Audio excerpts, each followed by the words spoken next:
다 같이 합니다. 상을 주신 하나님, 복을 주신 하나님, 은혜 베푸신 하나님. 이 은혜도 또 귀해요. 오늘 신명기 20장 6절을 보면 이렇게 말했어요. 나를 사랑하고 내 계명을 지키는 자에게는 천대까지 은혜를 베푸느니라. 하나님을 사랑하고 하나님의 계명을 지키는 자에게는 천대까지. 여러분, 천대까지 복을 받기를 축원합니다. 하나님께서 여러분에게 천대까지 은혜를 베푸시기를 원합니다. 근데 다 그렇게 하지 않겠다는 거예요. 하나님을 사랑하고 그 계명을 지키는 자. 그런데 그 앞에서는 우상을 만들고 우상에게 절하면 오히려 하나님이 그 죄값을 묻겠다 그랬어요. 3, 4대까지. 출애굽기 20장 3절에서 5절 보면 이렇게 말합니다. 너는 나 외에는 다른 신들을 내게 두지 말라. 너를 위하여 새긴 우상을 만들지 말고 또 위로 하늘에 있는 것이나 아래로 땅에 있는 것이나 땅 아래 물속에 있는 것에 어떤 형상도 만들지 말며 그것들에게 절하지 말며 그것들을 섬기지 말라. 나 내 하나님 여호와는 질투하는 하나님인즉 나를 미워하는 자의 죄를 갚되 아버지로부터 아들에게로 3, 4대까지 이르게 하거니와. 아멘. 그러니까 결국은 내가 하나님을 잘 믿고 하나님을 잘 섬기면 우리 후손이 천대까지 복을 받고 천대까지 은혜를 받는데요. 그런데 내가 하나님을 잘 안 믿고 우상을 섬기면 3, 4대까지 죄가 임하게 되고 죄값을 묻겠대요. 내가 어떻게 하나님을 믿고 어떻게 사느냐가 중요한 겁니다. 그런데 이 말씀이 그대로 이루어졌어요. 이스라엘 백성들에게 그대로 이루어졌습니다. 그들이 가나안 땅에 들어가고 번성하고 많은 복을 받을 때는 언제냐? 하나님을 잘 믿을 때였어요. 하나님 계명을 잘 지킬 때였어요. 그런데 그들이 언제 나라가 어려워지고 고통을 받았느냐? 그들이 하나님을 떠나고 바알신을 섬길 때, 우상들을 섬길 때 그렇게 됐어요. 그러니까 하나님 말씀이 그대로 실현됐어요. 우리나라도 마찬가지죠. 우리나라가 하나님 믿기 전에 불과 100 몇십 년 전만 해도 세계에서 가장 가난하고 어렵고 전쟁 많았던 나라예요. 그러나 하나님이 이 땅에 들어오고 하나님을 믿게 되고 복음을 받아들이고 복음을 믿으면서 이 나라가 지금과 같은 은혜를 받고 있는 겁니다. 전 세계적으로 이런 예는 너무 많아요. 그래서 우리가 이 말씀은 진리다라고 믿어야 되는 겁니다. 다 같이 하면 나를 사랑하고 내 계명을 지키는 자에게는 천대까지 은혜를 베푸느니라. 이 말씀 그대로를 믿어야 되는 겁니다. 우리가 설날 얼마 전 몇십 년 전만 해도 다 제사 지냈잖아요. 조상에게 제사 지낸다고. 그러나 지금 우리가 하나님을 이렇게 모여 가족이 예배드린다. 하나님이 얼마나 기뻐하겠어요. 여러분, 이번 설날도 하나님을 예배하는 그러한 설날이 되시기를 바랍니다. 설날 가정예배 순서지를 위에 로비에 또 밑에 놨어요. 그걸 가져가셔서 온 가족이 함께 예배드리는 거예요. 그때 하나님의 은혜가 있어요. 어제 저희도 토요일 날이라 이제 가정예배를 드리는데 요 찬송, 요 말씀을 했어요. 출애굽기 20장 6절. 나를 사랑하고 내 계명을 지키는 자에게는 천대까지 은혜를 베푸느니라. 그리고 하나님의 은혜를 찬양하는데 막 그 어떤 날보다 감격이 더 되더라고요. 이렇게 가족이 모여 하나님을 찬양하고 예배할 수 있다는 것. 하나님의 은혜가 막 임했어요. 이번 설날에 우리 성도들이 그 가정이 하나님의 은혜가 임하기를 축원합니다. 그래서 설날에 다 모여서 같이 한번 다 예배 드리세요. 그 순서지 다 있으니까. 그리고 은혜를 나누세요. 하나님께서 그 가정에게 더 큰 은혜를 부어주실 줄로 믿습니다. 은혜라는 말의 의미는 뭐냐? 받을 자격이 없는 자에게 베풀어 주시는 하나님의 호의다 그래요. 다 같이 받을 자격이 없는 자에게 베풀어 주시는 하나님의 호의. 그러니까 우리가 은혜 얘기하는 거 그 얘기하는 거예요. 하나님, 나는 받을 자격이 없는데 하나님이 나에게 호의를 베풀어 주셨네요. 이걸 우리가 정말 고백하는 게 은혜를 고백하는 거예요. 제가 나이가 먹어가면서 하루하루 살아갈 때 참 이걸 더 느끼게 돼요. 하나님의 은혜가 없으면 살아갈 수 없구나. 한 해 한 해를 살아갈 때에도 하나님의 은혜가 없으면 살아갈 수 없구나. 그걸 느끼게 됩니다. 우리가 여기까지 온 것 하나님의 은혜인 줄로 믿습니다. 이 자리에 서 있는 것 하나님의 은혜인 줄로 믿습니다. 몇 년 전에 우리나라에 강타했던 찬양이 있어요. 무슨 찬양일까요? 은혜라는 찬양이 있었어요. 은혜라는 찬양이 모든 교회들에게서 그것이 다 불려졌어요. 1년 영상을 만들 때 그 배경음악이 교회들마다 다 똑같았어요. 은혜.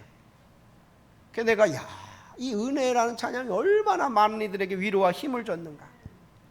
그런데 그때는 공교롭게 우리나라가 코로나 때문에 힘들 때였어요. 그러니까 하나님이 코로나 때문에 힘들 때 손경민 목사님을 통해서 은혜라는 찬양을 내게 하시고 그 찬양이 불려지면서 사람들이 많은 은혜를 받았어요. 그 가사를 제가 한번 천천히 읽어줄 테니까 한번 보세요. 내가 누려왔던 모든 것들이, 내가 지나왔던 모든 시간이, 내가 걸어왔던 모든 순간이 당연한 것 아니라 은혜였어. 아침 해가 뜨고 저녁의 노을, 봄의 꽃향기와 가을의 열매, 변하는 계절의 모든 순간이 당연한 것 아니라 은혜였어. 모든 것이 은혜, 은혜, 은혜, 한없는 은혜. 내 삶에 당연한 것 하나도 없었던 것은 모든 것이 은혜, 은혜였어. 내가 이 땅에 태어나 사는 것, 어린아이 시절과 지금까지 숨을 쉬며 살며 꿈을 꾸는 삶, 당연한 것 아니라 은혜였어. 내가 하나님의 자녀로 살며 오늘 찬양하고 예배하는 삶, 복음을 전할 수 있는 축복이 당연한 것 아니라 은혜였어. 모든 것이 은혜, 은혜, 은혜, 한없는 은혜. 내 삶에 당연한 것 하나도 없었던 것을 모든 것이 은혜, 은혜였어. 모든 것이 은혜, 은혜, 은혜, 한없는 은혜. 내 삶에 당연한 것 하나도 없었던 것을 모든 것이 은혜, 은혜였어. 모든 것이 은혜, 은혜였어. 모든 것이 은혜, 은혜였어. 여러분, 이 가사의 고백을 여러분도 하게 되기를 축원합니다. 참 많은 사람들이 그래, 모든 게 은혜구나. 코로나 그런 어려운 때지만 내가 이렇게 살아가는 것도 은혜, 숨을 쉬는 것도 은혜, 이 자리에 있는 것도 은혜구나. 내가 태어나서 지금까지 온 것도 은혜, 모든 것이 은혜구나. 하나님의 은혜로 우리가 여기까지 온 줄로 믿습니다. 은혜가 이렇게 중요한 거예요. 혹시라도 이 시간 여러 가지 이유로 힘들고 어려움을 겪고 있는 이들이 있다면 하나님께서 그들에게 은혜를 베풀어 주기를 원합니다. 또 질병으로 여러 가지 고통 가운데 있다면 하나님께서 은혜를 베풀어 주시기를 원합니다. 하나님의 은혜로 모든 걸 다 극복하게 되는 거예요. 힘들고 어려운 상황에도 그 은혜가 임하면 그걸 이겨내게 되는 거예요. 견뎌지게 되는 겁니다. 저는 우리 성도들에게 은혜가 가득하기를 축원합니다. 하나님께서 은혜를 베풀어 주시기를 축원합니다. 이런 은혜를 많이 받은 사람 중에 한 사람이 사도 바울이에요. 그는 예수님을 믿지 않았던 사람, 예수님 믿는 사람을 핍박했던 사람이에요. 그랬던 그가 예수님을 만나게 됐고 예수님을 전하는 사도가 됐어요. 자기가 생각해도 이거는 기적 중에 기적인 거야. 내가 예수님을 이렇게 전하고 있다니, 내가 사도가 되었다니. 그러면서 그가 모든 것이 하나님의 은혜입니다 고백을 해요. 고린도전서 15장 9절 10절 보면 나는 사도 중에 가장 작은 자라. 나는 하나님의 교회를 박해하였으므로 사도라 칭함받기를 감당하지 못할 자니라. 그러나 내가 나된 것은 하나님의 은혜로 된 것이니 내게 주신 그의 은혜가 헛되지 아니하여 내가 모든 사도보다 더 많이 수고하였으나 내가 한 것이 아니요 오직 나와 함께 하신, 다 같이 하면 하나님의 은혜로라. 하나님의 은혜입니다. 그래서 사도 바울은 가는 곳마다 은혜가 임하기를 축복했어요. 은혜가 있을지어다, 은혜가 있을지어다. 히브리서 13장 25절 은혜가 너희 모든 사람에게 있을지어다. 계시록 22장 21절 주 예수의 은혜가 모든 자들에게 있을지어다. 아멘. 제가 사도 바울의 심정으로 축복합니다. 주 예수의 은혜가 우리 모든 성도들에게 있을지어다. 하나님께서 은혜를 베풀어 주시기를 원합니다. 그럼 우리가 어떻게 해야 은혜를 잘 받아야 되느냐? 여러분, 은혜를 잘 받고 싶지요? 많이 받고 싶지요? 근데 이걸 연구한 분이 있어요. 웨슬리 목사님. 평생에 그는 이 은혜를 어떻게 해야 성도들이 잘 받을까를 연구했고, 그걸 강조했는데 그게 뭐냐? 은혜의 수단을 잘 행해야 된다라는 거예요. 은혜의 수단이라는 말을 썼습니다. 은혜가 호수라면 그것을 잘 받아야 된다라는 거예요. 우리가 호수가 아무리 좋은 호수가 있어도 관을 잘 대야만이 그 물이 나한테 오는 거예요. 하나님의 은혜도 풍성하지만 그 관을 잘 대야만이 그 은혜가 나한테 온다라는 거예요. 그래서 웨슬리 목사님은 세 가지를 강조했어요. 다 같이 합니다. 은혜의 수단을 늘 행하라. 은혜의 수단을 늘 행하라라는 거예요. 그럼 이 은혜의 수단이 뭐냐? 두 가지로 나뉘어져요. 은혜의 수단은. 첫 번째는 다 같이 합니다. 경건의 실천. 경건을 실천할 때 은혜가 임한다라는 거예요. 그 경건의 실천이 뭐냐? 우리가 하는 신앙생활의 모든 거예요. 예배. 이 예배가 은혜가 임하는 통로인 겁니다. 아멘. 그러니까 우리가 예배를 드린다는 건 하나님의 은혜가 임하는 시간인 거예요. 또 기도할 때 은혜가 임해요. 우리 기도할 때 하나님 은혜를 받잖아요. 성경을 읽고 연구할 때, 말씀을 읽고 연구하고 들을 때 은혜가 임해요. 그러니까 지금 이 시간이 은혜가 임하는 시간입니다. 성만찬을 할 때 은혜가 임해요. 우리가 성만찬을 통해 예수님의 그런 은혜를 받게 되고, 또 금식할 때 은혜가 임한다, 이렇게 말해요. 그러니까 은혜의 수단을 행해야 되는데 이 첫 번째 경건의 실천을 행해야 은혜가 임한다라는 거예요. 다 같이 합니다. 예배, 기도, 성경 연구, 성만찬, 금식, 이런 것들이 우리가 은혜를 받는 통로다라는 거예요. 자, 또 하나를 얘기했어요. 또 하나 중요하게 강조한 기둥은 뭐냐? 다 같이 합니다. 자비의 실천. 그러니까 은혜의 수단을 잘 행해야 되는데 은혜의 수단은 두 가지 기둥이 있다는 거예요. 첫 번째는 경건의 생활을 잘 해야 돼. 경건을 실천해야 돼. 두 번째는 자비를 실천해야 돼.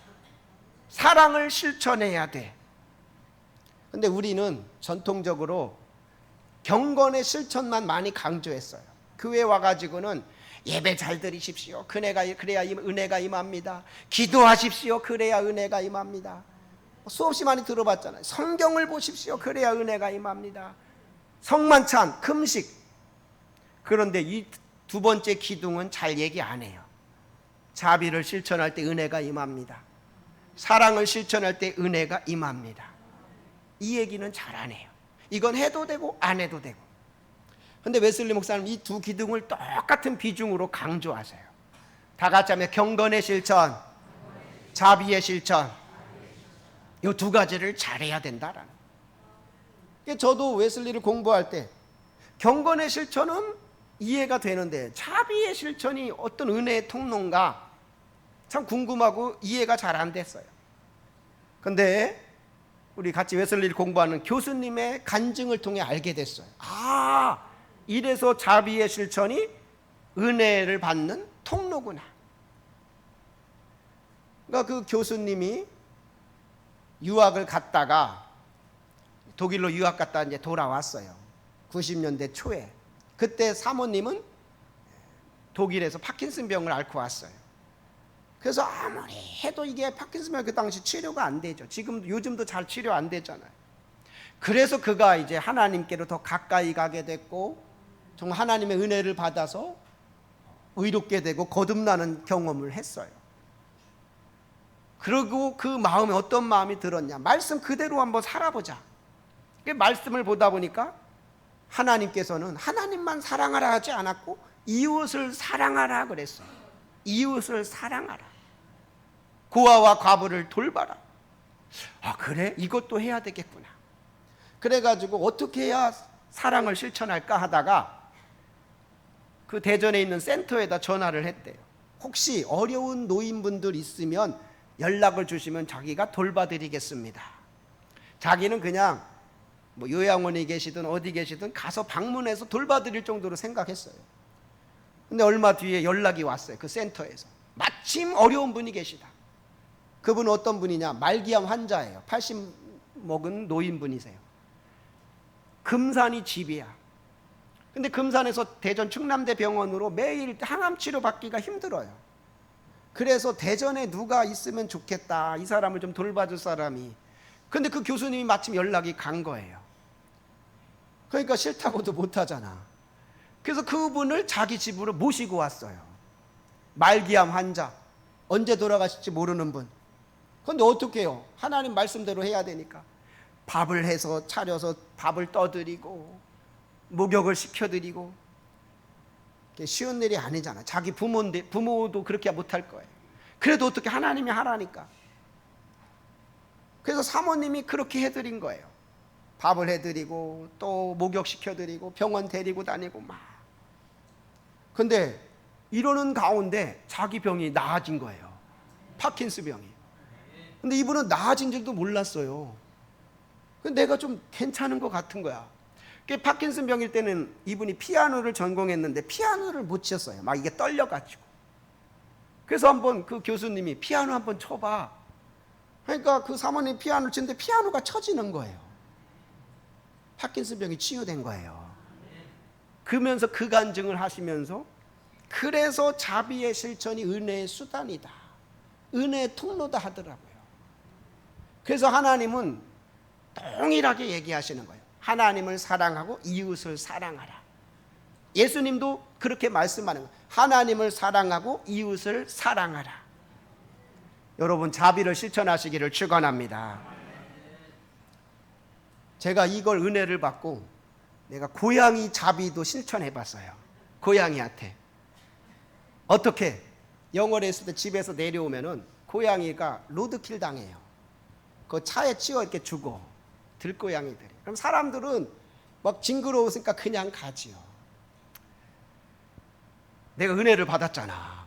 비록 사람은 아니더라도 내가 그걸 삽으로 떠가지고 나무 밑으로 가가지고 묻어줬어요. 묻어줬어, 죽은 그 고양이를.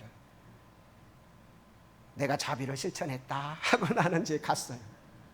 근데 그게 이렇게 기억이 나더라고요. 고양이한테 그 죽은 고양이를 묻어준 것도 하나님이 마치 보고 계시는 것 같아. 근데 사람은 오죽하겠어요.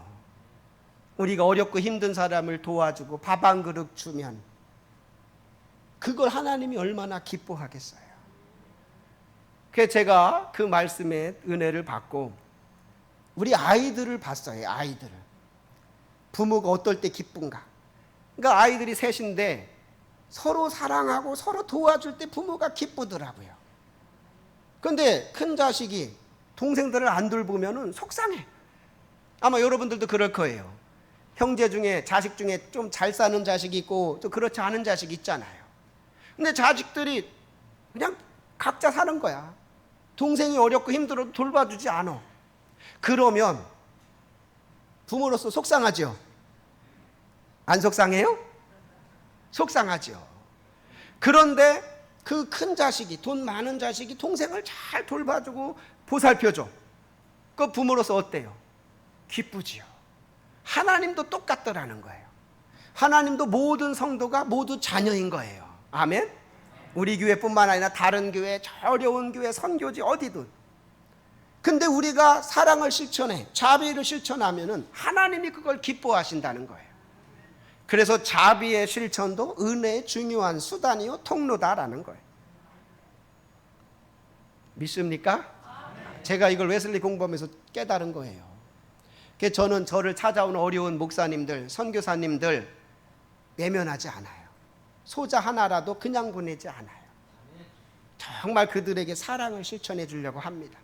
뭐 대단한 거 아니에요. 뭐 대단한 우리가 뭐 몇백만 원, 몇천만 원 줘서 그 자비를 실천하는 거 아니에요. 지금 우리 준회원들이 논문을 써야 돼요. 논문을 써야 진급을 합니다. 제가 준회원 2년급 논문 심사위원이에요.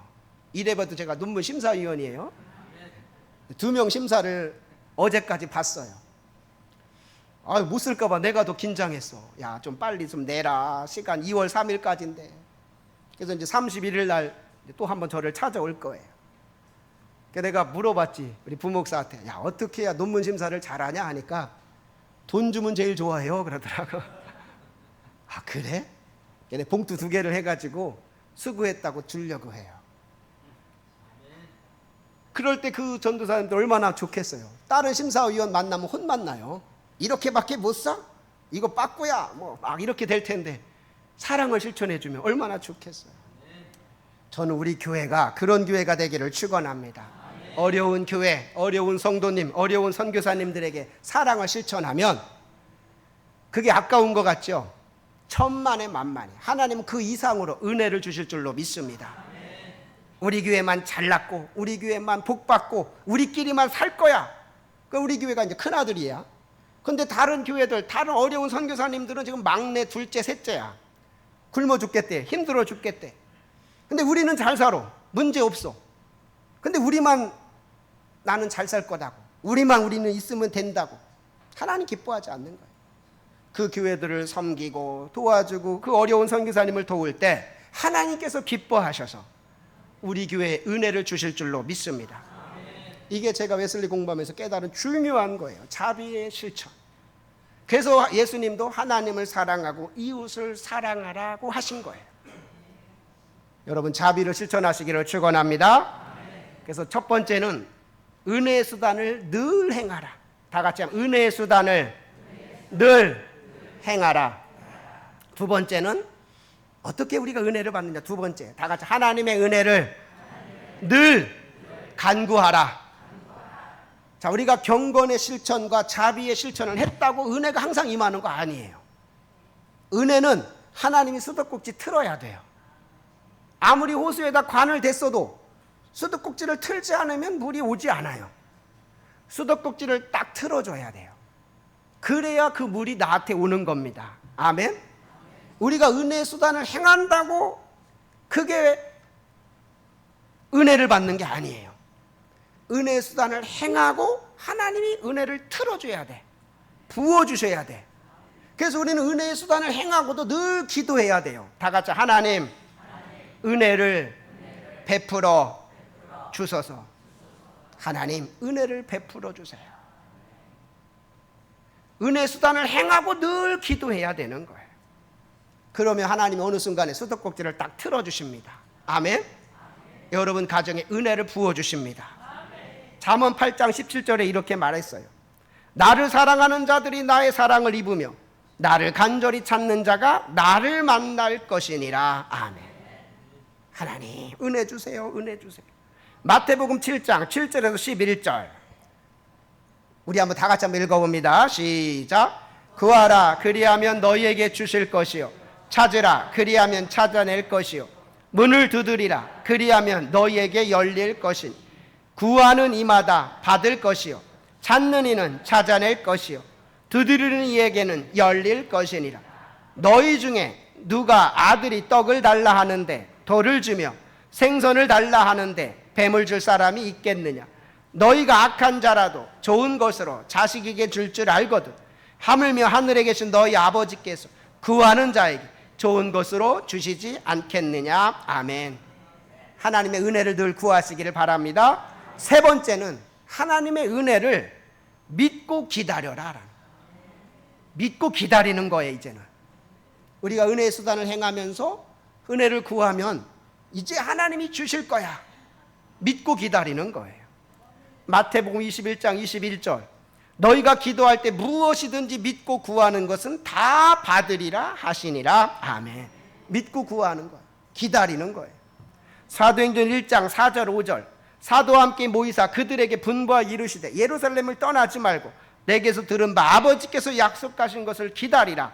요한은 물로 세례를 베풀었으나 너희는 몇 날이 못되어 성령으로 세례를 받으리라 하셨느니라. 아멘. 그래서 존 웨슬리 목사님 이 세 가지를 강조한 거예요. 다 같이 은혜의 수단을 늘 행하라. 그러니까 우리가 와서 예배드리고 경건 생활하고 자비를 실천하는 게 중요한 거예요. 그러면서 두 번째는 다 같이 하나님의 은혜를 늘 간구하라. 하나님 은혜를 주세요. 은혜를 주세요. 은혜를 주세요. 늘 간구해요. 세 번째는 다 같이 하나님의 약속을 믿고 기다려라. 그런 자에게 하나님이 은혜를 부어주실 줄로 믿습니다. 올 한 해 하나님께서 우리 성도들에게 은혜를 부어주시기를 축원합니다. 우리 성도들의 가정이 1000대까지 은혜를 받기를 축원합니다. 1000대까지.